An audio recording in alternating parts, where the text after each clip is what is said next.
চলতি বছরের জুলাইয়ে চিলির এলিয়ান টেলিস্কোপে ধরা পড়ে এক অদ্ভুত মহাজাগতিক বস্তু 3I বা অ্যাটলাস।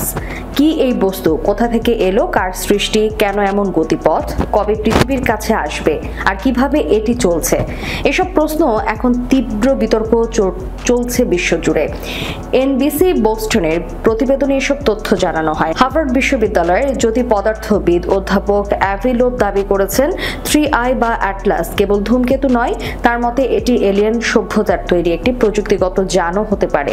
নাসার হিসেবে এটি আমাদের সৌরজগতে প্রবেশ করা তৃতীয় আন্তঃনাক্ষত্রিক বস্তু।